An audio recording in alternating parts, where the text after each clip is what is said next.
Allahu Ekber, Allahu Ekber. Allahu Ekber, Allahu Ekber, Allahu Ekber.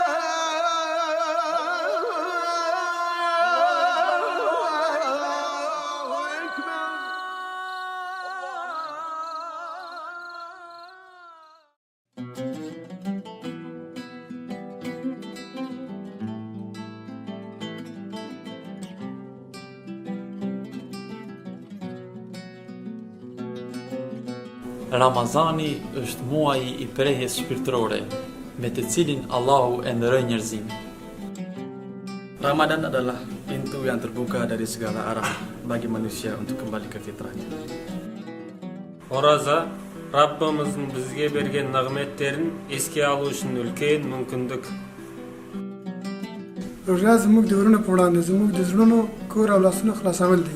معنا په یووالي سره په یوه لاره تلل دي. Ramadan, la pace unica della nostra infanzia, sembra un vento caldo che soffia il calore delle nostre madri nei nostri cuori ogni anno. Ramazan, ahiret kısaçkan menzilimizde azgın demirişimiz için eriştin yeryüzü gelen ilahi bir nimettir. Ramadan is a month in which we seek refuge in our Lord from the fiery Satan and the harbor of mercy of our eternal Lord. รอมฎอนจุดประสงค์เหมือนกับการมีเพื่อนเก่าและจงรักภักดีที่คอยกระซิบไปยันหูของเราและหัวใจของเราที่ทำให้จิตวิญญาณของเรานั้นร่าเริง Месяц Рамазан является очищением сердца и тела от наполненных грехов.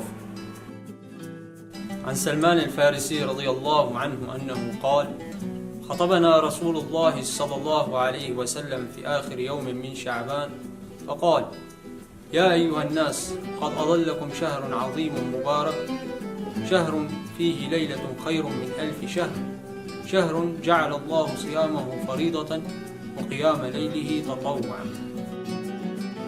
Le mois de Ramadan est le mois de la patience, une patience récompensée par l'accès au paradis. Le mois de Ramadan est le mois d'entraide, de générosité et de bonté.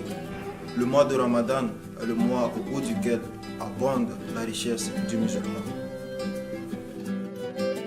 Ramzan मुबारक रातों का वो महीना है जिसमें इंसानियत की फलाह के लिए रहनुमा किताब कुरान मजीद ज़मीन पर नाजिल की गई. Ramazan je period takve u kojemu se cijeli islamski umet u istom duhu I sa uskuđenjem okreće Allah. İnsan, insanın kanını döküyen, dünyada insanın bekçiliği sebeple köfenyen dövrümüzde parahatçılığın ve abadançılığın çakılığıdır Ramazan. Ramazan istveži, isvin sakutar tavs valdebula çatlıysa marfasta içavs, hmeti çodevs miutevs. ای ماه رمضان، ای ماه مبارک، حین آمدن به قلبهای خشک چون بیابان ما ابرهای رحمت قرآنی را نیز با خود بیاور تا باشد وجدانهای به خواب رفته ما با نفس وحی الهی تو بیدار شود. Khá Ramadan ban Magdal, ឥឡូវនេះវាដល់ពេលដែលត្រូវបែរទៅរកអល់ឡោះដើម្បីអំពាវនាវគ្នាសុំដុអានិងសុំអភ័យទោសពីទ្រង់ আসুন রমাদানে প্রবাহমান এই রহমতের বাতাস আমরা পৃথিবীর সমস্ত দরিদ্র, অসহায় এবং নিপীড়িত মানুষের ঘর এবং তাদের অন্তরে পৌঁছে দিই. kaalaya aan nafsadeena ku xirno alla weyne ramadaankeena adduunyadana aan ka dhigno ciideena aakhiro.